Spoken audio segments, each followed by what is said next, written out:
A paz do Senhor, queridos irmãos, é com alegria e satisfação que nós estamos aqui para mais uma lição da Escola Bíblica Dominical. Lição de número 5 da revista da Escola Bíblica Dominical, cujo tema é a carreira que nos está proposta, o caminho da salvação, santidade e perseverança para chegar ao céu. Revista essa comentada pelo pastor Osiel Gomes, pastor presidente da Assembleia de Deus em Tiriricau, São Luís do Maranhão. Por sinal, muito bem comentada, tem nos trazido excelentes lições. Nós somos a Congregação Cidade Esperança, em Imperatriz do Maranhão, e queremos nesta noite falar um pouco desta lição e aprendermos junto com você. E de forma alguma, esta aula, este vídeo, lhe isenta de participar da Escola Bíblica Dominical. A Escola Bíblica Dominical, na sua congregação, é a maior fonte de ensino através da Bíblia, onde você estará aprendendo da Palavra de Deus. Então, não falte. Okay, let's go.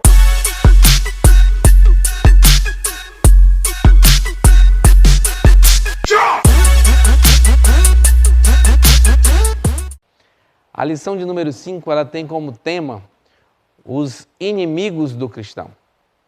O nosso textual está em Gálatas 5, versículo 25 e 26, que diz o seguinte: se vivermos no Espírito, andemos também no Espírito.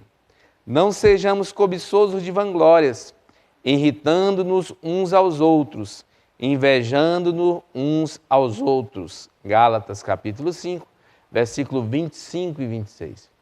A verdade prática, ela diz a seguinte frase: na jornada de fé, há inimigos que tentam nos atrapalhar, o diabo, a carne e o mundo, mas em Cristo somos mais que vencedores. A nossa leitura bíblica em classe, Romanos 6, de 11 a 14, e primeira carta de João, capítulo 2, do versículo 15 ao 17, diz o seguinte: assim também vós considerai-vos como mortos para o pecado, mas vivos para Deus, em Cristo Jesus, nosso Senhor. Não reine, portanto, o pecado em vosso corpo mortal, para lhe obedecerdes em suas concupiscências. Nem tampouco apresentei os vossos membros ao pecado por instrumentos de iniquidade, mas apresentai-vos a Deus como vivos dentre os mortos, e os vossos membros a Deus como instrumentos de justiça. Porque o pecado não terá domínio sobre vós, pois não estáis debaixo da lei, mas debaixo da graça. 1 de João, capítulo de número 2. Não ameis o mundo, nem o que no mundo há. Se alguém ama o mundo, o amor do Pai não está nele. Porque tudo que há no mundo é concupiscência da carne, concupiscência dos olhos e soberba da vida. Não é do Pai, mas do mundo. O mundo passa e a sua concupiscência, mas aquele que faz a vontade de Deus permanece para sempre. Um dos maiores problemas da igreja é que tem muitos irmãos que estão vivendo dentro da casa do Senhor, amando o mundo. Mas a palavra de Deus é bem clara. Se você ama o mundo, o amor de Deus não está em você. Não queira viver como o mundo vive. Não queira imitar aquilo que o mundo é. Não queira seguir os padrões do mundo. Nós temos um padrão e esse padrão é Cristo. Não se engane. Nós estamos numa constante guerra espiritual. Nós temos 3 inimigos que nós precisamos vencer e que Deus nos dá a capacidade de vencê-lo todos os dias. Para isso nós precisamos apenas conhecê-los e estarmos atentos, vigilantes em oração, perseverando na comunhão e buscando olhar somente para Cristo. Sempre, enquanto vida nós tivermos, servindo ao Senhor, nós viveremos ameaças na nossa trajetória. Ameaças espirituais. Teremos 3 inimigos que vão buscar nos atrapalhar de todas as formas. Nós teremos o diabo, nós teremos o mundo e nós teremos a carne. O diabo, o mundo está do lado de fora, mas a carne está do lado de dentro. Nós precisamos conviver com ela e mortificá-la todos os dias se nós quisermos vencê-la. Então, a palavra-chave é inimigo. O primeiro inimigo do homem é o diabo. Não pense você que o diabo é conto de carochinha. Não pense você que o diabo é conto de fadas. O diabo, ele existe. E é como uma pessoa. E ele está descrito na Bíblia. Desde o primeiro livro até o último. Ele é real. Só não tem um corpo físico. Mas dependendo da brecha que você dá, do espaço que você der, ele pode incorporar e usar o seu corpo. Assim como nós somos templos e morada do Espírito Santo, tem muitas pessoas que estão sendo templo e morada do diabo. Porque o diabo existe.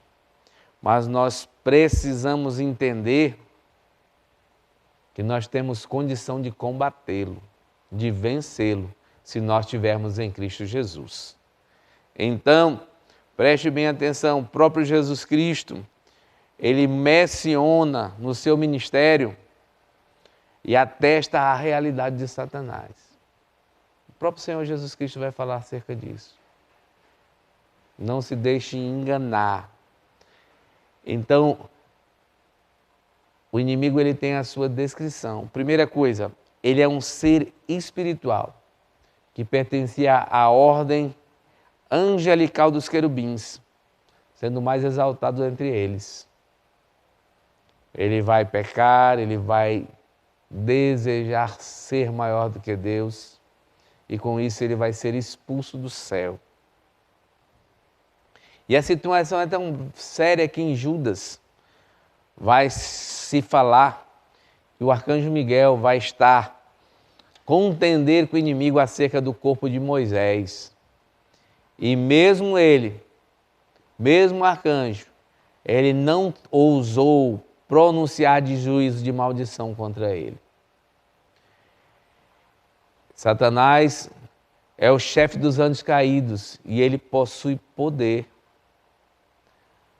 Porém, as suas limitações, as suas ações estão limitadas. Ele não é onisciente, ele não é onipresente, ele não é onisciente. Mas ele é poderoso. Só não é mais poderoso que o nosso Deus. Deus não está perdendo por inimigo, como muitas pessoas estão pregando aí. Como se Deus estivesse ganhando no inimigo por uma pequena diferença. Deus tem todo o poder nos céus e na terra. Mas não se engane, o inimigo, ele também tem poder. O próprio Senhor Jesus Cristo, ele vai considerar Satanás como uma pessoa. Que tem personalidade. E o próprio Senhor Jesus Cristo vai usar pronomes pessoais para se referir a ele. Aí nós vamos encontrar isso lá em Mateus capítulo 4, versículo 11 ao 12. Jó, capítulo 1, de 6 a 12. Capítulo 2, do versículo 1 ao versículo 4. Então a Bíblia, ela também vai identificar o inimigo das nossas almas, Satanás, por vários nomes. Vai identificá-lo como uma serpente, pela sua sagacidade e a sua astúcia. Enganou Eva no jardim do Éden, como nós conhecemos a história. Vai mencioná-lo como Satanás, que vai ser mencionado 52 vezes, adversário, opositor. Diabo, que vai aparecer 35 vezes como acusador. Maligno, revela o seu caráter. Dragão vermelho, revela a sua velocidade. Então o inimigo existe. E todos os dias ele tenta nos destruir. Mas a Bíblia também diz que se nós nos sujeitarmos a Deus, nos aproximarmos de Deus, nós temos condições de resistir ao inimigo e ele fugirá de nós. Tem muitos crentes que morrem de medo do diabo, que têm pavor, mas a Bíblia diz para nós resistirmos, se nós estivermos debaixo da potente mão de Deus. E Deus nos dá autoridade para expulsá-lo, para repreendê-lo no nome de Jesus. E no nome de Jesus ele tem que correr. Então nós não temos que ter medo do inimigo, mas nós temos que entender que em nós existe o Senhor Jesus Cristo, que tem todo o poder nos céus e na terra. E o inimigo não é maior do que Deus. Todo o poder está na mão de Deus e nós somos servos dele, filho dele. Mas também nós precisamos entender que se nós brincarmos, nós seremos derrubados. Porque ele é astuto, ele não conhece o nosso pensamento, mas ele nos estuda, ele nos analisa, ele conhece os nossos pontos fracos e ele vai investir no seu ponto fraco para tentar te derrubar. Por isso que a Bíblia também diz para nós estarmos vigilantes, em constante oração, conhecendo a palavra de Deus, porque através da palavra do Senhor, do conhecimento dela, que nós vamos conseguir vencer o inimigo. Então, a sinopse desse tópico ela vai dizer o seguinte: o primeiro inimigo do cristão é o diabo, e é descrito na Bíblia como um ser real. E se você brincar, ele vai te aprisionar, você será escravo dele. E ao contrário do nosso Senhor, que é misericordioso, justo e bom, ele não tem misericórdia. Ele vai fazer de tudo para lançar a sua alma no inferno. Então não brinque de ser crente, não brinque de servir a Deus. Conheça o Senhor a cada dia. Busque se aproximar de Deus, busque ter um relacionamento com Deus, busque se sujeitar a Deus e assim você vencerá o inimigo. O segundo inimigo do cristão é a carne. E esse é o mais difícil de nós combatermos. Porque a palavra carne na Bíblia, ela vai ter vários contextos. Primeiro, tecido muscular do corpo humano e dos animais. É o nosso corpo. Nós não temos condição de viver fora do nosso corpo. Nós precisamos do corpo humano. O corpo humano inteiro. A carne também ela representa o ser humano segundo a sua fragilidade e mortalidade. Salmo 78, versículo 39. Nós somos frágeis. Nós somos como uma erva. E a nossa carne, o nosso corpo que é feito do pó, se nós não formos no arrebatamento, se nós morrermos, se o Senhor Jesus Cristo nos chamar, a nossa carne ela vai voltar ao pó. Uma infecção nos derruba e nós apodrecemos. Então a nossa carne também é sinônimo de fragilidade e mortalidade. A nossa carne também é sinônimo de natureza humana pecaminosa. A nossa natureza humana está condenada. Ela é pecaminosa, ela nos leva ao pecado. Por natureza, nós somos inclinados a pecar. E é por isso que nós devemos mortificar a carne. E é por isso que nós devemos renunciar a nós mesmos. E é por isso que nós devemos negar a nós mesmos. Renunciar o nosso eu. A Bíblia vai dizer o seguinte, o próprio Senhor Jesus: se alguém quer vir após mim, negue-se a si mesmo. E negar a si mesmo é justamente isso, renunciar à sua carne. Negar os seus desejos, aqueles mais latentes, aqueles que tentam todos os dias te derrubar, as suas maiores fraquezas. Nós devemos renunciar e lutar contra elas. A carne, o apóstolo João usa esse termo quando ele também se refere à satisfação carnal. Isso vai estar em todas as dimensões: a glutonaria, a sensualidade, a bebedeira, relações sexuais ilícitas, a busca incessantemente pelo prazer. O homem, todos os dias, ele busca cada dia satisfazer a sua carne. A busca do prazer inconstante. Mas o cristão não, o cristão ele busca a todos os dias mortificar a nossa carne, porque nós nascemos de novo e nós não vivemos mais segundo a carne, mas agora nós vivemos segundo o Espírito. Nós não vivemos mais fazendo a vontade da carne, mas vivemos fazendo a vontade de Deus. Então preste bem atenção, meu querido, você tem condição de vencer a carne. Você tem condição de lutar contra a sua carne. Só precisa se aproximar mais de Cristo. A carne no Novo Testamento, o termo sax, isso é carne e é uma referência direta à totalidade da natureza humana pecaminosa. A parte separada de Deus, degradada, sem a presença do Espírito Santo. Paulo, ele vai dizer o seguinte, que uma natureza dominada pela carne, ela vai produzir as obras da carne. Ela não pode produzir frutos do Espírito. A carne, ela vai sempre se opor a Deus em seus propósitos. Quanto mais o nosso espírito tenta nos aproximar de Deus, mais a carne tenta nos afastar dele. Todos os dias somos tentados. Todos os dias precisamos lutar contra a nossa carne, mas nós não podemos viver sem ela.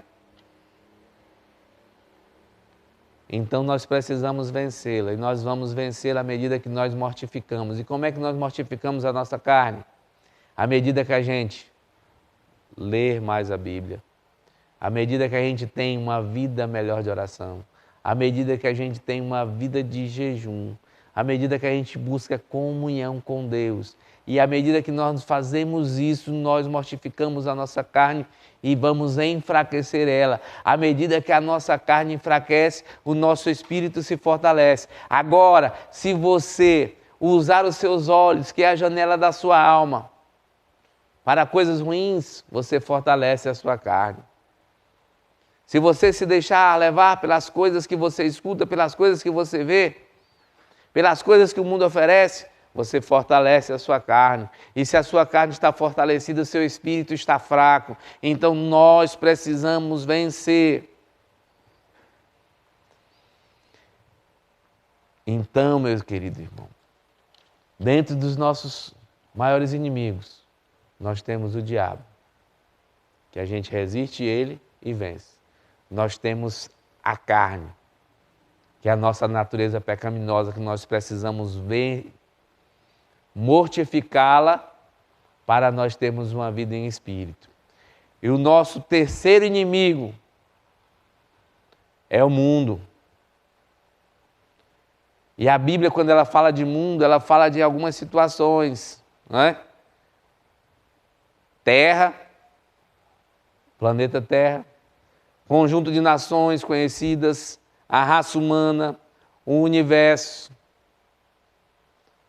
Mas ela também fala daquilo que se opõe a Deus, do regime dominado pelo maligno. Por isso que a Bíblia vai dizer que o mundo jaz no maligno. As pessoas, elas vivem independentes de Deus. Por isso que João vai dizer que nós não venhamos amar o mundo, nem aquilo que no mundo há. Quando João faz essa referência, ela faz essa referência ao domínio de Satanás. as coisas que o mundo faz, as coisas que nos levam a pecar, os vícios, as infâmias, todas essas coisas que nos afastam de Deus. E aí nós vamos ter 3 níveis de vícios: a concupiscência da carne, a dos olhos e a soberba da vida. A concupiscência da carne vem falar da nossa natureza humana, completamente dominada pelo pecado, corrompida, decaída, que leva todos os atos do nosso corpo para fins imorais, maléficos. A concupiscência dos olhos tem a ver com aquilo que envolve a nossa mente, a nossa imaginação, que cria desejos pecaminosos, que nos leva a pecar. Então, existem pelo menos 3 tipos de pecados: pecados por pensamentos, pecados por palavras, pecados por obras. Muitas vezes nós não cometemos as obras, mas no nosso pensamento nós já pecamos. Porque os nossos olhos muitas vezes nos levam a pecar. Aí nós vamos ver aqui o que a mídia nos oferece. Um comercial de tinta. Mas o que tem no comercial de tinta? Uma mulher nua. Aí nós olhamos para aquela foto, aí nós abrimos as nossas redes sociais recheadas de pornografia, de coisas ruins. Nos leva a pecar na nossa mente. Aí o próprio Senhor Jesus Cristo vai dizer que se você olhar para uma mulher e desejar, você já adulterou com ela. Concupiscência dos olhos, desejos pecaminosos. Tudo hoje leva o homem à busca do prazer, à busca em aumentar o seu desejo. Nós vivemos um mundo completamente mau e os nossos olhos nos levam a pecar, mas aquele que está em Cristo é nova criatura e tem os seus olhos convertidos. A soberba da vida é um dos grandes problemas também que nós encontramos, inclusive dentro da igreja. Porque a soberba da vida, ela vai falar do vício, que vai expressar a autoglorificação do homem. Aí vai denominar o seu egoísmo, o seu egocentrismo, em que ele precisa aparecer, em que ele se acha superior a todas as coisas, em que ele é o principal alvo de tudo, onde o homem se coloca praticamente como centro de adoração, enquanto ele acha que o seu conhecimento, o conhecimento que ele tem, o lhe faz melhor do que os outros, o dinheiro e a posição que ele tem, lhe faz melhor do que os outros. Isso é soberba. E a Bíblia é completamente contra isso. A palavra de Deus é completamente contra isso. Nós precisamos entender que nós somos servos. A soberba da vida leva também ao ateísmo, que é não se acreditar em Deus. O homem desprezando o Criador, tirando o Criador do centro e se colocando no lugar do Criador, se colocando no centro de todas as coisas. Nós não podemos ser soberbos. O conhecimento não nos faz melhor do que ninguém. A teologia não nos faz melhor do que ninguém. Os dons espirituais não nos faz melhor do que ninguém. O dinheiro que nós temos não nos faz melhor do que ninguém. Nós precisamos entender que somos servos e precisamos olhar para os outros como se eles fossem melhores e mais importantes do que nós. A característica que Deus nos dá não é de soberba, mas é de humildade. Entendamos isso. Nós precisamos vencer o mundo. Nós precisamos entender que esse regime infernal, diabólico, que controla o mundo, não faz parte da nossa vida. Nós precisamos andar na contramão dele. Nós precisamos ser espelhos e refletir a Cristo. A igreja não pode se amoldar ao mundo. O mundo precisa olhar para a igreja e ver que a igreja é diferenciada, porque na igreja tem o Espírito Santo de Deus. Deus está conosco. Se nós andarmos como o mundo anda, é porque nós não temos Deus. E se nós não temos Deus, o que nós estamos fazendo dentro da igreja é simplesmente perder tempo. Deus nos dá a condição de vencer o mundo. Deus nos dá a condição de ter uma vida cheia do Espírito Santo. Deus nos dá a condição de ter uma vida de comunhão com Deus, mesmo nesse mundo pecaminoso, mesmo sendo levados a pecar todos os dias, mas Deus nos dá a condição. Nós só precisamos a cada dia nos aproximar mais de Cristo. Não desejar. Tem crente que deseja viver como o mundo vive. Tem crente que deseja ser o centro das atenções. Tem crente que deseja autoglorificação. E nós não estamos aqui para se autoglorificar. Nós estamos aqui para glorificar o nome do Senhor. Vamos vencer o mundo através da busca incessante de Deus. O terceiro inimigo do cristão é o mundo. E apresenta três níveis de vícios: a concupiscência dos olhos, a concupiscência da carne e a soberba da vida. E nesses três itens, o próprio inimigo tentou o nosso Senhor Jesus Cristo. Então o apóstolo Pedro, ele nos adverte a respeito do plano do inimigo em nos tragar, tentando destruir a obra realizada pelo Espírito Santo de Deus, tentando destruir a nossa caminhada rumo ao céu, tentando nos enfraquecer, fazendo com que a gente se embarace pelas coisas dessa vida.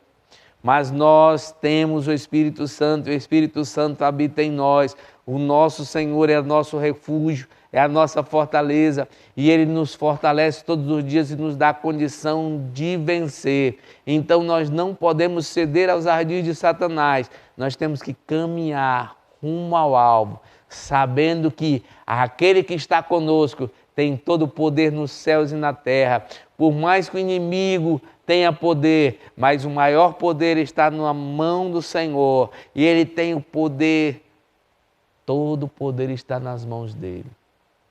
Ele tem o controle de todas as coisas. E como crentes, nós não precisamos ter medo do inimigo. Nós precisamos estar sujeitos a Cristo, buscando a face dele a cada dia. E como cristãos, nós precisamos mortificar a nossa carne todos os dias. Todos os dias, renuncie a si mesmo. Lute contra os seus desejos. Lute contra as suas vontades que te fazem pecar. Se aproxime de Deus. Como cristãos, nós precisamos vencer o mundo todos os dias. Eu estou na contramão. Como diz aquele hino, estou seguindo a Jesus Cristo. Atrás não volto. Não volto, não. Siga a Cristo, meu irmão, que o inimigo das nossas almas serão todos vencidos e nós nos encontraremos todos no céu. Deus te abençoe, em nome de Jesus.